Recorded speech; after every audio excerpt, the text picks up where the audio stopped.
मैं अकेला विष नहीं पीऊंगा। शिव जी कहते विष तुम्हें पीना है पार्वती।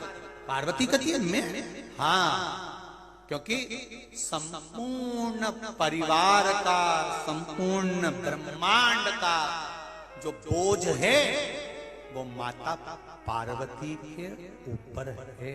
आप खुद शिवलिंग देखिए, शिवलिंग में जो ये कटी होती है ये पार्वती जी हैं, उसके ऊपर शिवलिंग रखा हुआ है।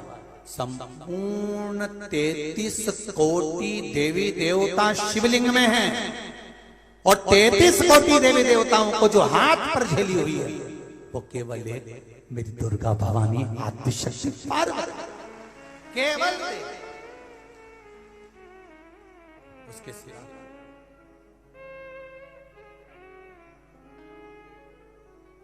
विष तुम्हें, पार्वती जी बोली विष में, हाँ, शंकर भगवान ने तो आधार से लगाया था विष के पात्र को। शिव महापुराण की कथा कहती है विष के पात्र को आधार पर लगाया और पार्वती मैया कंठ पर जाकर बैठ गई और माता पार्वती ने विष पिया, विष धारण किया। शंकर भगवान विष नहीं पिए, शंकर भगवान ने तो केवल एक ही बार विष पिया था, जिस समय पूतना भगवान कृष्ण को विष पिलाने आई थी, अपने स्तनों में विष लगाकर पिलाने के लिए आई। और उस समय भगवान कृष्ण छोटे से, उन्होंने याद कर लिया भोलेनाथ आओ। शंकर जी ने पूछा क्यों विष पीना है? पूतना आई है मुझे मारने के लिए। शंकर भगवान पार्वती से कैसे गए, तू जा। शंकर भगवान पहुंच गए, भगवान कृष्ण के गले में जाकर बैठ गए और बैठते से भगवान शंकर ने विष पी लिया, पूतना के स्तनों का विष। जब शंकर भगवान ने पिया, शिव जी को चक्कर आ गए और ब्रज रज में गोवर्धन के पास शंकर भगवान चक्कर खा के नीचे गिर गए, तो उस जगह का नाम चकलेश्वर महादेव पड़ गया। आज भी गोवर्धन परिक्रमा में चकलेश्वर महादेव। कौन कौन गया चकलेश्वर महादेव? करें दर्शन आप लोगों ने? गिरिराज जी की परिक्रमा करने जाओ तो बीच में चकलेश्वर महादेव पड़ते हैं। चकलेश्वर जहां चक्कर खा गए भगवान भी। कितने पति का जरा सा बीपी ऊंचा नीचा होता है तो पलंग पर पड़ा रहता है, और नारी का बीपी ऊंचा नीचा रहता है तो भी रसोई घर में काम करती रहती है। शक्ति है वो, आद्य शक्ति, जो विष पीकर भी अपने भीतर उतारने के बाद भी अपने जीवन को आनंदमय जी, वो नारी। आज किसी ने एक पत्र भेजा था, उस पत्र में लिखा था गुरुजी क्या मंदसौर में जो शिव महापुराण की कथा मिल रही है उस कथा में हमें नवरात्रि के कुछ उपाय प्राप्त हो सकते हैं? बिल्कुल। 7 दिन की शिव महापुराण की कथा जो मंदसौर पशुपतिनाथ की नगरी, मंदोदरी माता का मायका, रावण की जो ससुराल है, उस पावन धरा से जो कथा मिलेगी, उस कथा में पहले दिन कौन सा उपाय माता रानी को किस चीज का सामग्री चढ़ा दी जाए जिससे हमारे जीवन में लक्ष्मी की कभी कमी ना आए।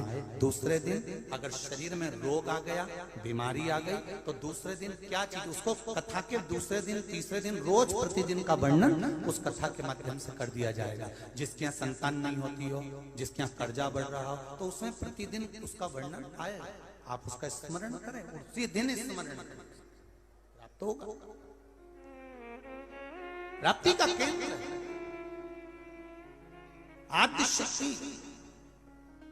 कंठ पर बैठ गए, विष का पान किया, मां विष का पान करी, कंठ पर बहुत पीना पड़ता है विष, बहुत। शिव जी का कंठ जला। पार्वती जी ने शिव जी से कहा कंठ में मैं बैठी हूं और जलन हो रहा है, एक काम करिए नाथ, जो गौ माता प्रकट हुई है, 5 गाय जो प्रकट हुई है, उन 5 गाय का दूध निकालिए, आपका अभिषेक करवाइए। शंकर भगवान का अभिषेक गाय के दूध से होना चाहिए। पर आज के जमाने में लोग गौ माता को ज्यादा नहीं रखते, भैंस माता को ज्यादा रखते हैं। किसी से पूछा कि तुम गाय क्यों नहीं रखते, तो कहा गाय पतला दूध देती है, दूध कम देती है। भैंस दूध ज्यादा देती है और मोटा दूध देती है, तो उसमें पानी कितना भी मिला लो मालूम नहीं पड़ता। तो हमने कहा गाय माता और भैंस माता में अंतर तो है। अरे गुरुजी पूरा अंतर है, गाय का दूध तो 1 किलो 2 किलो 2.5 किलो इससे ज्यादा निकले ही नहीं, और भैंस का दूध तो एक बार में 5 किलो। हमने कहा वाह, नहीं हमने कहा गाय और भैंस में अंतर तो है, तो इतने में तो हाँ गुरुजी बहुत अंतर है, बहुत। गाय बार बार बीमार पड़ी जाए, भैंस तो बीमार ही नहीं पड़े। हमने कहा नहीं, हम ये नहीं बोल रहे, हम तो ये बोल रहे हैं गाय और भैंस में अंतर तो है। तो क्या तुम कौन सा अंतर बताना चाहते हो गुरुजी? हमने कहा गाय और भैंस में केवल एक ही अंतर है कि गाय का जो छोरा होता है बछड़ा, बछड़े को कहते हैं बैल,